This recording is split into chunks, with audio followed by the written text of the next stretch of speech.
attendus dans leur trajectoire de vie, ou tout simplement parce qu'ils vieillissent bien et qu'ils n'ont pas de problème de santé limitant et leur obligeant là-dessus.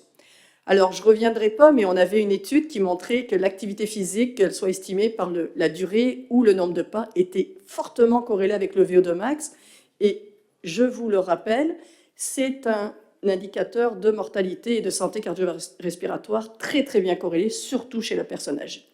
Malheureusement, et ça j'insiste, même si on arrive à montrer de plus en plus, nos messages de santé publique sont pas bons, et y compris au Québec, 67% des aînés sont sédentaires, et 60% et 70%, et là vous ne devriez pas avoir sont sédentaires, mais sont inactifs, c'est-à-dire qu'ils ne répondent pas aux critères de l'OMS. Donc les deux combinés, c'est pire que l'un ou l'autre, et donc on a un vrai problème. L'autre problème que l'on a aussi, et qu'on essaye de ne pas, qu'on n'enseigne pas ou peu, c'est le fait de ne plus continuer ses habitudes en activité physique. Elles vont avoir autant d'effets délétères. Alors bien sûr, on a un capital, mais ces études-là nous montrent que dès qu'on arrête de faire de l'activité physique, on va perdre de la force, surtout les personnes âgées et surtout les personnes qui étaient inactives avant de se mettre à l'activité physique. En dehors de cette réalité, de ce message de santé publique-là, on s'est demandé pourquoi. Alors nous, on a une réalité au Québec, donc ce n'est pas juste le Maroc, mais si vous voyez ici, c'est le Québec qui entoure l'Europe. D'accord? On est 10 fois moins que la France, mais notre province, on n'est même pas le pays, le Québec, c'est 10 fois la France ou quasiment la moitié de l'Europe. Donc, il faut trouver des moyens d'atteindre là-dessus. Et l'autre réalité, que vous soupçonnez peut-être pas, mais oui, on a un gros hiver, mais on a aussi un grand été. L'été, il fait entre 35 et 40 degrés avec de l'humidité, et donc on envoie souvent des messages de santé publique pour dire « ne faites pas d'activité physique dehors, c'est trop dangereux pour votre santé », comme l'hiver, ne faites pas d'activité physique dehors, c'est trop glissant, parce que c'est là où on a les premiers accidents de chute. Donc il fallait trouver des moyens de comment on fait pour rejoindre la personne qui habite à 6 heures de voiture de l'hôpital ou de la structure spécialisée pour l'activité physique, ou comment on fait pour que quand il fait très froid ou quand il fait très chaud, soit à peu près 50% de l'année, on continue à les laisser se mobiliser. Donc, encore une fois, j'espère vous avoir convaincu aujourd'hui que la co-création est quelque chose que vous devrez penser au Maroc aussi. On a remis, et cette fois on a mis l'éthique dedans. Qu'est-ce qui est éthique de faire à cause de la santé numérique? Je ne sais plus qui tout à l'heure posait des questions sur les données et tout ça. Et on a mis bien sûr des kinésiologues, des kinésithérapeutes, des médecins, les patients et les proches, mais aussi l'équipe de recherche. Et on a créé ce qu'on appelle WebEx. Et cette étude-là, je veux juste vous le dire, on l'a créée pendant la pandémie. Donc on l'a vraiment mis en place dans la population qui s'est retrouvée du jour au lendemain à ne plus pouvoir aller dans les parcs, parce que c'était interdit au Québec, à ne plus pouvoir aller dans les équipements. Donc on se situe vraiment dans la courbe du temps de ces gens que l'on ne voit jamais, et pourtant qui vont arriver dans le cursus de soins si on ne s'en occupe pas. Donc c'est important si on veut éviter les coûts.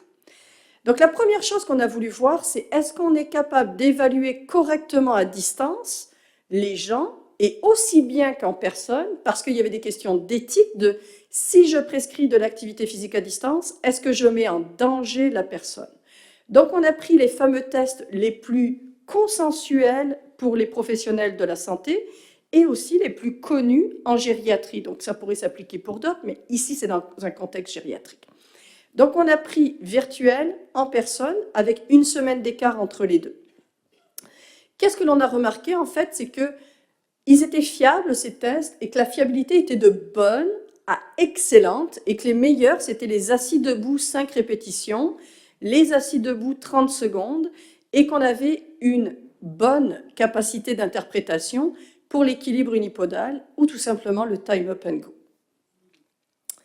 Au niveau de la sensibilité et de la fidélité, donc se dire qu'on est confiant, on s'aperçoit qu'ils le sont aussi, puisque plus il est faible, plus la mesure est sensible, et c'est ce que l'on remarque. Et le seul qui n'était pas bon, c'était l'équilibre unipodal. Pour des questions de sécurité, les gens avaient du mal à le faire, ou tout simplement, comme ils sont fragiles, ça prend peu de temps, donc la connexion Internet, des fois, évitait ça. Et c'est aussi un problème de sécurité. On avait beaucoup de questionnements éthiques. Est-ce que l'équilibre unipodal devrait faire partie d'un consensus d'évaluation virtuelle quand le risque de chute peut être important? Donc, les chiffres nous ont montré que finalement, ce n'était pas pertinent et que ce n'était pas aussi bon qu'en personne. Donc, finalement, il s'est exclu. Un peu pareil, on s'est posé la question de quelle modalité? Vous avez deux possibilités à distance. Soit vous faites des cours interactifs en direct et en groupe, donc vous utilisez Zoom, Teams, n'importe quelle plateforme qui peut exister chez vous, ou des vidéos enregistrées et individuelles que vous faites avec via un site web que vous avez créé. Donc on a voulu tester les deux. Pourquoi décider pour les gens ce qui est mieux et pourquoi pas créer les deux? Et il faut penser qu'il y a des avantages et des désavantages dans les deux. Je vous montre ici l'activité physique interactive, donc via Zoom pour nous. Mais c'est motivant parce que vous avez quelqu'un, vous avez un groupe, vous avez quelqu'un qui vous corrige et vous pouvez être là-dessus. Et en plus, on ouvre 15 minutes avant la caméra et 15 minutes après, ce qui permet d'avoir des rétroactions ou de discuter avec quelqu'un qui nous ressemble, mais qui habite peut-être même pas à Rabat, qui habite peut-être à Merzouga, et finalement, ça crée des liens sociaux, ça se raconte la météo ou n'importe. Les désavantages, il faut que la personne ressource soit là 3 fois par semaine, aux 3 moments, et vous ne joignez qu'un petit groupe. Donc, ça veut dire que vous consacrez une ressource pour peu de monde. Finalement, il y a des contraintes de temps et de bande passante Internet. Si vous êtes en Zoom en direct, il vous faut un très bon Internet et vous êtes obligé d'être là au rendez-vous que l'on vous donne, que vous ayez médecin ou pas, sinon vous manquez votre séance. C'est toute la différence du vidéo et enregistré. Vous pouvez le faire quand vous voulez, ça demande peu de bande passante. C'est facile, une fois que vous avez compris comment l'installer, c'est plus facile. Il n'y a jamais d'enjeu de mise à jour. Et finalement, par contre, son désavantage, c'est que vous êtes seul et que vous n'avez pas de rétroaction en direct. Donc, il faut toujours percer le bon. Puis, il y avait des questions de sécurité avec l'éthique qui nous ont dit, vous ne pouvez pas donner le même programme à tout le monde, donc c'est de l'activité physique adaptée. Et donc, on a créé des programmes uniformisés. C'est le même que vous soyez en direct ou en vidéo. Il n'y a pas de désavantage. Et il y a 4 niveaux de difficulté pour s'adapter au profil fonctionnel selon le test qu'on a validé ici. Donc voici 12 semaines, 3 séances par semaine, 1 heure par semaine, et chaque séance avait un petit peu plus en musculation, un petit peu plus en cardio et un petit peu plus en flexibilité, parce qu'il y a toujours un des 3 qu'on aime moins, donc le faire un peu plus dans chaque semaine, ça permet de le travailler un peu plus. Qu'en est-il de faisabilité, acceptabilité? Et j'ai presque fini, je vous le garantis. L'adhérence totale du groupe, donc c'est le gris, était de 85%. Donc pour quelque chose fait à distance chez des personnes âgées, c'est excellent parce que d'habitude on est autour de 50% dans la littérature. Donc ça semble marcher. Le niveau de plaisir était très très bon, il n'y avait pas de différence entre les deux groupes. Par contre, au niveau des améliorations, on s'aperçoit que les deux groupes s'améliorent, mais que le groupe interactif s'améliore un peu plus, quels que soient les paramètres que l'on mesure, que ce soit le 5 répétitions, la puissance musculaire, l'endurance musculaire ou le test de capacité fonctionnelle totale. Alors, on s'est posé la question, est-ce que c'est mieux d'avoir 2 séances interactives et une séance en vidéo ou 2 séances vidéo et une séance interactive? Parce que c'est toujours intéressant de savoir quelle est la dose minimum d'une intervention pour que les gens choisissent. Donc ici, je vous présente les différences de résultats. Et ce que l'on s'aperçoit, c'est que l'attrition n'est pas plus importante dans un groupe et dans un autre. Oui, on a 30% d'un côté, 14%, mais n'oublions pas que dans la littérature, c'est autour de 50%. L'adhérence est bonne, la satisfaction est identique, le plaisir est identique, et finalement, l'habilité technologique était la même entre nos deux groupes, parce que ça, c'était important de savoir. 20% des gens ont eu besoin d'aide, y compris au Québec, donc aujourd'hui, on considère qu'ils s'améliorent parce que la pandémie est passée là-dessus. Au niveau des effets, les deux groupes s'améliorent. Donc, que vous ayez une séance interactive ou 2, vous allez avoir des bénéfices et c'est les mêmes, sauf au niveau de la puissance musculaire qui semble s'améliorer un peu plus pour le groupe interactif. Au niveau des endurances et des capacités fonctionnelles, les deux groupes s'améliorent aussi. La suite, c'est une application que l'on co-crée avec des ingénieurs parce que les proches aidants nous l'ont demandé, et les médecins aussi. J'ai besoin de savoir si mon patient fait réellement de l'activité physique. J'ai besoin de savoir si ma mère fait de l'activité physique, si j'habite pas dans la même ville qu'elle, pour me sentir, et aussi être capable de faire un téléphone. Donc, on est en train de co-créer une application avec à peu près toutes les idées qu'ils veulent. Savoir où ils progressent, savoir des rappels, quel nombre de rappels, à quel moment de la journée, quel genre de carottes ils ont envie d'avoir. Donc, nous, ça a été les musées, les cinémas, les sorties culturelles, etc. Et des coupons de courses pour aller faire les courses de la vie de tous les jours, la nourriture, puisque les pensions au Québec ne sont pas très élevées et que c'est souvent une cause. Alors, je suis très heureuse de l'invitation, mais je ne suis pas ici grâce à moi, mais bien grâce à une équipe que je remercie, c'est-à-dire tous mes étudiants et mes assistants de recherche qui me permettent d'être là, mais aussi l'organisme subventionnaire. Puis n'hésitez pas si vous avez des questions. Merci.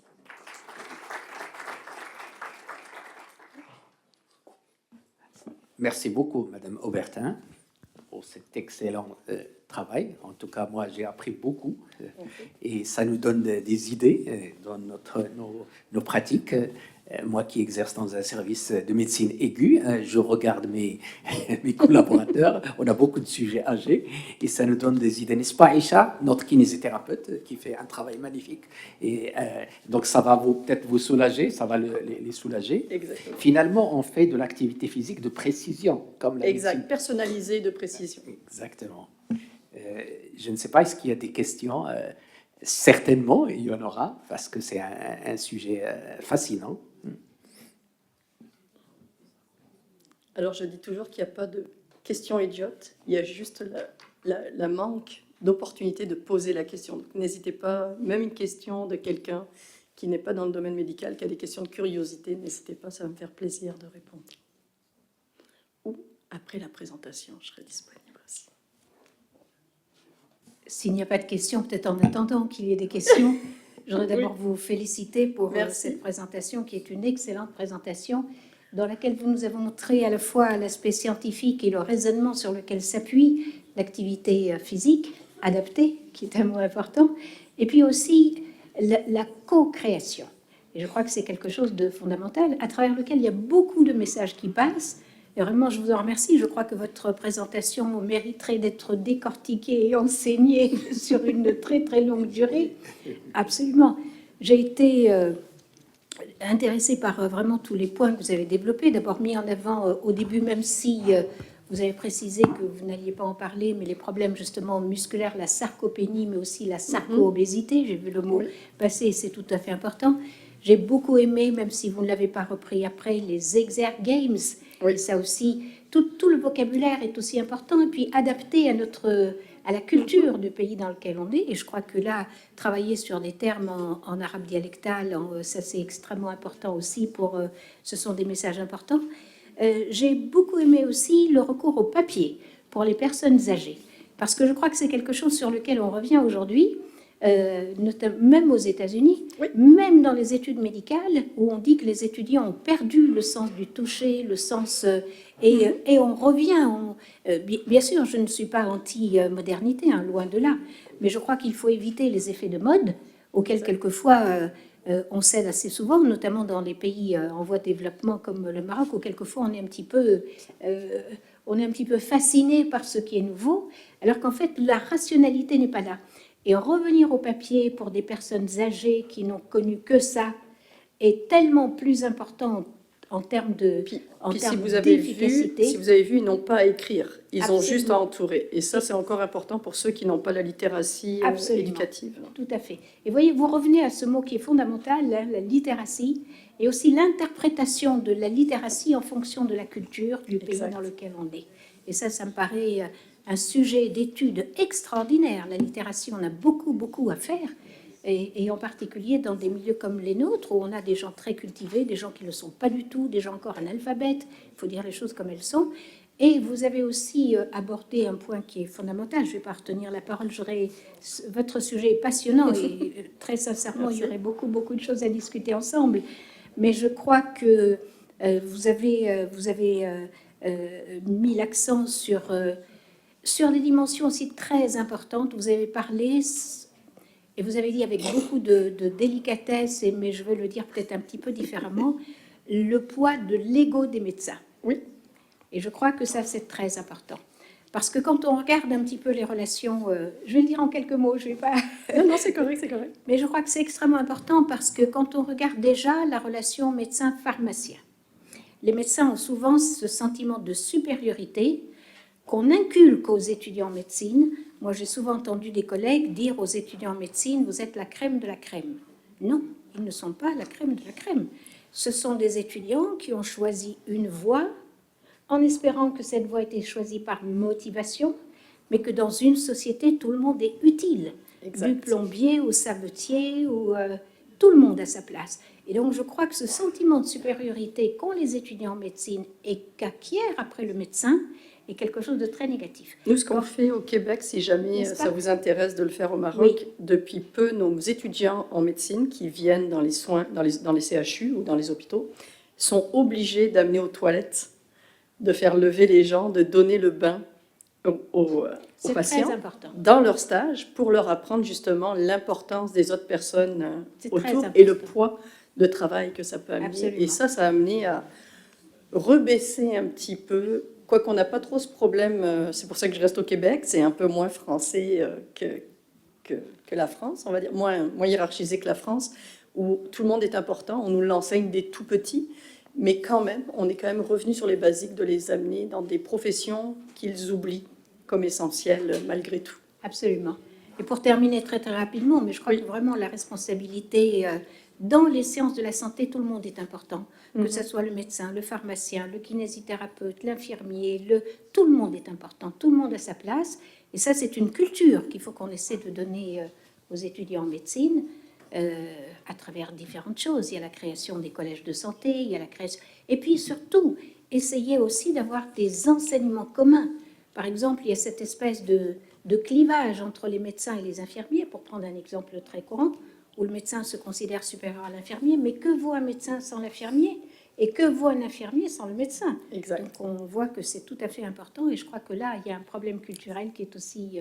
En tout cas, votre présentation est absolument passionnante et ça mériterait qu'on puisse en discuter pendant des heures. Merci beaucoup. Parfait, merci. Je ne sais pas si entre-temps, il y a des questions. J'ai essayé de faire... Si jamais, j'ai oublié de les amener aujourd'hui, mais comme on se revoit au pire ce soir ou demain, j'ai amené quelques exemplaires des programmes à Dr Ercaïn en papier et pas en virtuel, mais on pourra les donner en virtuel. On a tout un accès aussi sécurisé pour ça, pour qu'elle les ait pour imagination. Oui. On va les faire entrer dans les programmes de co-encadrement de thèse. Exactement. Ah, une question. N'ayez pas peur, je mange pas. Professeur Genet. Au contraire, avec plaisir. Merci Merci. beaucoup, Madame Mylène, pour votre présence et d'avoir partagé votre belle passion avec nous. Je pense que vous nous avez donné beaucoup d'idées, hein, comme a dit le professeur Bocal, pour la suite. Alors, moi, une petite question, c'est par rapport à vos patients, enfin les patients que vous avez suivis, est-ce qu'ils avaient des comorbidités respiratoires, hein? Je suis intéressée par savoir une BPCO, autre chose. Et puis, comment ils vont aujourd'hui? Alors, on a à peu près 50% qui sont encore vivants, 3 ans plus tard, ce qui est assez énorme, surtout qu'on l'a fait pendant la pandémie. Donc, le taux de survie était très très faible post-hospitalisation. On a diminué d'à peu près 50% aussi les retours à l'hôpital, comparativement à avant. Le plus gros défaut qu'on a eu, et c'est pour ça que je vais relativiser notre programme, c'est que nous, les personnes âgées, ont eu très peur du système de soins pendant la pandémie parce que c'était là où on mourait. Il y a eu beaucoup de morts. On a un gros problème au Québec. On est déjà à 30% de personnes âgées et on a 10 fois moins de lits d'hôpitaux que la France. Donc, on a un vrai problème de prise en charge de la personne âgée. C'est peut-être pour ça que la gériatrie est un domaine important. Et ça fait que les gens qui arrivaient à l'hôpital arrivaient souvent plus détériorés qu'avant. Ils passaient aux urgences vraiment au moment où on aurait dû les avoir déjà peut-être 10 jours, 3 mois avant, et ils venaient vraiment quand c'était plus possible. Donc ces gens-là, qui avaient des profils très particuliers, ont des taux de survie forcément pas meilleurs qu'avant, mais on arrive à les garder un peu plus avec une qualité de vie là-dessus. Au niveau des maladies respiratoires, donc sur les soins post-aigus, par exemple, 50% c'était pour des raisons de MPOC à soigner, des problèmes cardio-respiratoires, crise cardiaque, AVC et problèmes respiratoires dans cette population-là. Dans les soins en unité de courte durée gériatrique, ils ont souvent de l'asthme, des difficultés, mais ils n'ont pas de pathologie en tant que telle respiratoire, ils ne sont pas suivis par des spécialistes ou de cardiologues là-dessus. Et on a à peu près 50% qui viennent pour des troubles neurologiques, Parkinson ou de cognition, des problèmes de cognition, de démence ou tout simplement de perte, j'ai perdu le mot, de délirium qui arrive chez eux et que les gens amènent aux urgences parce que là, ils ne comprennent pas, leur père et leur mère est rendu 50 ans plus tôt, ne reconnaît plus personne et là, ils arrivent là-dessus. Donc voilà à peu près le portrait qu'on a. Donc on a un vrai profil très large de gériatrie. Mais pour le MPOC, on ne l'a toujours pas créé, l'outil, puis peut-être qu'il faudrait que je m'y mette. Ça fait plusieurs fois qu'on me le demande. J'ai fait pour la cardiogérie, l'insuffisance cardiaque. Donc, ils ont un arbre décisionnel qui est spécifique aux recommandations de l'Association américaine de cardiologie. Pareil pour l'oncologie, je suis partie avec la Société internationale d'oncologie et d'oncogériatrie, mais très ouverte à faire en respiration. En effet, je pense que c'est aussi une autre population importante. Merci. MPOC, c'est la VPCO. Oui, pardon. Oui. Ou COPD, Oui. je ne sais pas. Merci pour votre réponse. De rien. En tout cas, ça nous a donné beaucoup d'idées. Dans la pratique, on verra comment mettre tout ça en pratique. Merci. De rien, merci. Juste pour dire, dans l'étude Webex, on avait 50% des gens qui étaient obèses, alors qu'ils vivaient dans la communauté. Donc un IMC supérieur à 30. Donc c'est faisable de les entraîner à distance, même s'ils sont obèses. Et donc quand on sait que c'est une problématique, le déplacement, puis le fait d'être en groupe visible, surtout chez les femmes, dans l'étude Webex, on avait 80% de femmes dans certaines cohortes. Et ça pourrait compliquer la chose s'ils sont apnéiques en plus, hein, obèses, apnée de sommeil, mais comme on a etc. 4 niveaux, ça permet de faire attention à ne pas créer de surasthme, par exemple. Parfait. Oui. Alors moi, je ne vais pas poser de questions, mais je vais juste dire que je suis passée chez vous pour justement déclencher la collaboration et que juste après votre réunion, où c'était une réunion avec les politiciens, j'ai entendu quelques mots parce que j'étais à côté de votre bureau et c'était une réunion longue. Alors juste après, vous m'avez montré le laboratoire où il y a, on va dire, multidisciplinaire. Et il y a un côté où il y a les patients, le cardiovasculaire, l'océdensitométrie, alors ça c'est... Et aussi les doctorants. Donc je crois que les doctorants, et qu'il y a un terme aussi que vous m'avez... C'est-à-dire il faut être visible. Exact. Il faut publier pour faire du poids et pas forcer, mais pour convaincre les décideurs de la pertinence de la recherche. Donc on ne peut pas travailler tout seul. Et c'est ça l'idée. On partage cette conviction aussi. D'ailleurs, ça nous a pris, juste pour vous encourager, hein, donc on a commencé l'étude en 2018, l'idéation, commencé la première étape en 2019, le temps de recevoir des sous, de mettre tout le monde d'accord avec nos modèles, et on vient d'avoir le gouvernement, le ministère de la Santé du Québec qui va décider d'utiliser ces outils-là comme les outils de prescription d'activité physique chez les aînés obligatoires pour ce qu'on appelle l'approche adaptée à la personne âgée, décidée par l'OMS. Donc ça a pris du temps, mais ça s'en vient. Quand on monte des évidences, ça peut amener à ça, mais il faut être patient. Je dirais que le mot patience et résilience, pour des chercheurs, va être votre première croix. Et qu'est-ce que vous faites pour les étudiants ? Alors pour les étudiants, moi je les place beaucoup. Je leur fais réfléchir aussi. Puis la résilience, c'est quelque chose que je leur apprends. C'est-à-dire que là, par exemple, pendant la pandémie, donc l'étudiante qui est ici s'appelle Eva Peyrusquet. Et donc, elle a vécu la pandémie en plein dedans. Elle était sur le projet Match, où les hôpitaux ont fermé. À ce moment-là, comment décider, comment faire ? Et donc, à chaque semaine, elle rentrait dans l'hôpital pour dire, OK, on va y arriver, on va s'adapter. Et donc, les adaptations sont là. Donc, je pense que c'est leur apprendre le métier et de leur dire qu'il faut réfléchir, mais aussi travailler avec tout le monde. Et la multidisciplinarité permet d'ouvrir aussi les horizons, plutôt que de rester en silo. Et donc, c'est ça que j'essaye d'enseigner à mes étudiants, en plus de publier et de leur montrer que c'est important, pour montrer qu'il y a des preuves scientifiques, puis que ça ne doit pas rester dans un casier, puis qu'on est content, pour aider là-dessus. Alors, je n'ai pas pu assister à toute la conférence parce que j'étais sollicitée pour des soucis d'organisation. Juste, je ne sais pas, est-ce que vous avez parlé de votre site ?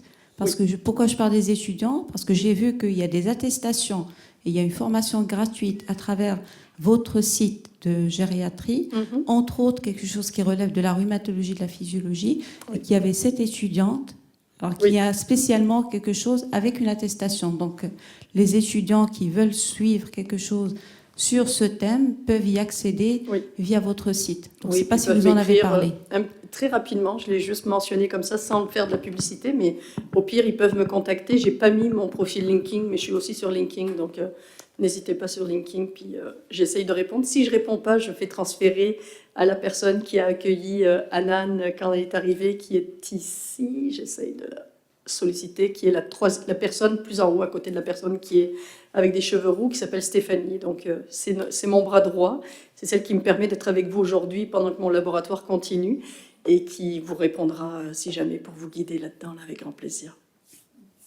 Oui. Merci beaucoup.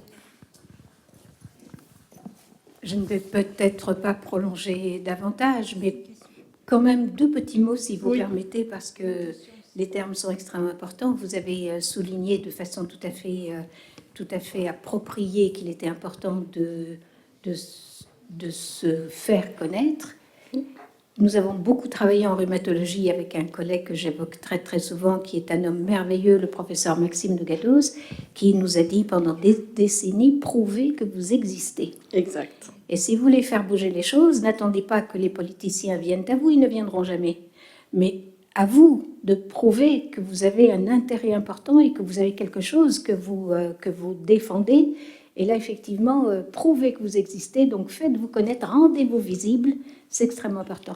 Et pour terminer, parce que je crois que ce serait passionnant de rester des heures à discuter avec vous, vous avez abordé aussi de façon extrêmement pertinente le problème de la pédagogie. Oui. Et de la pédagogie en santé, vous avez parlé de l'importance d'apprendre aux étudiants à réfléchir et de façon beaucoup plus large, la réflexivité à travers des moyens pédagogiques, comme par exemple le portfolio, comme aujourd'hui, voilà, pour revenir encore à tout ce qui est peut-être un petit peu effet, pas de mode, parce que c'est un outil extrêmement important. On parle beaucoup aujourd'hui dans nos facultés de la simulation, qui est un outil important, hein, je ne dis pas que ce n'est pas ça.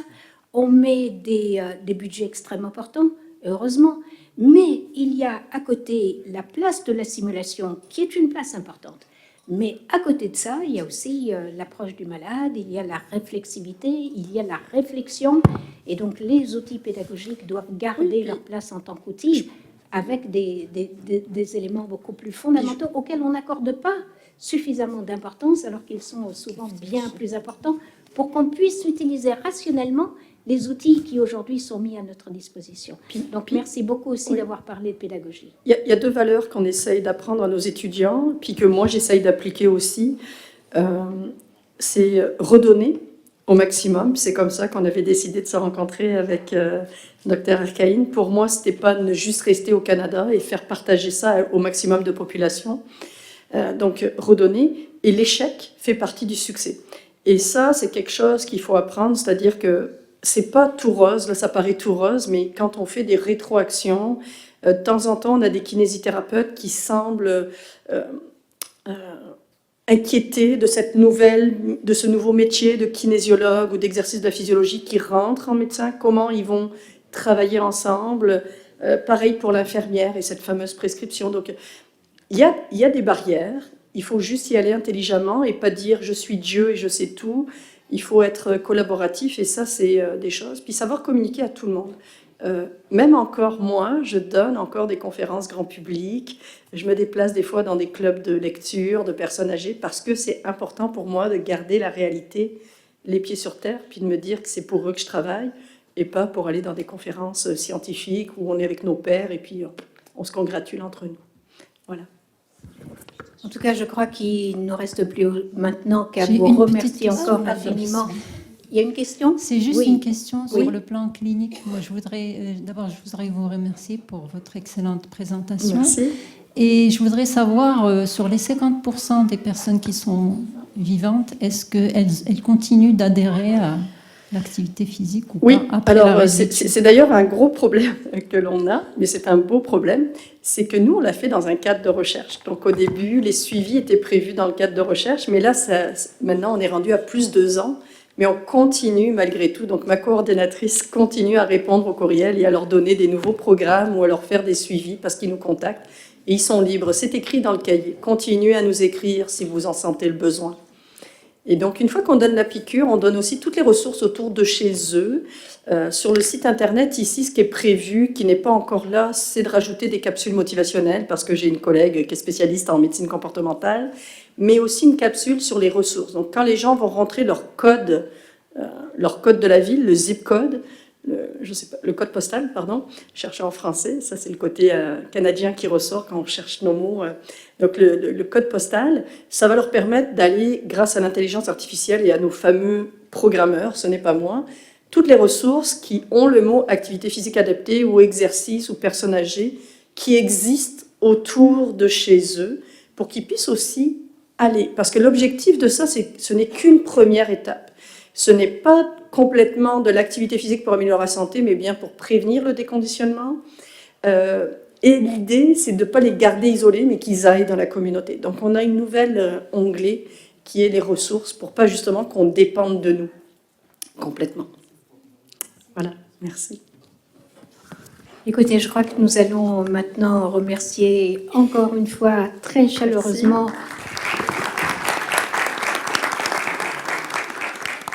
le professeur Aubertin Leheudre qui mérite pleinement vos applaudissements et merci infiniment pour cette très très belle conférence.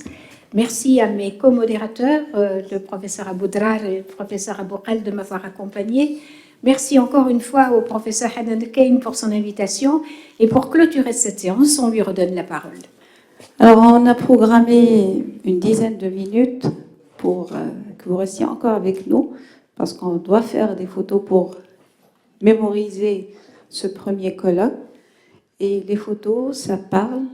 Moi, j'ai appris ça de mon maître, parce que au congrès de rhumatologie, il y avait toujours... Alors, on avait les posters, et bon, on croyait qu'on était seuls, mais il y avait notre maître qui était en train de nous accompagner, et c'était obligatoire, la prise de photos, et c'était des mémoires, parce que j'ai des mémoires de 2001, et les photos parlent. Donc, on va prendre des photos, et on va... Avant de dire le mot de clôture, ou bien en attendant que ça s'annonce, je voudrais, au nom de l'équipe de pédagogie, de recherche, de physiologie, alors notre équipe, je rappelle que nous avons nos anciens, le professeur Dakasso Fekr, qui est le grand frère de tout le monde et qui est aussi le chef du laboratoire. Il y a aussi le professeur Souad Aboudrar. Alors là, celle qui travaille de manière très calme et de manière très efficace et très structurée, qui est aussi la directrice de l'école doctorale. Nous avons aussi ma collègue professeur Guy Gleila, professeur Guy Gleila, qui est neurophysiologiste, et on est de la même promotion. Donc,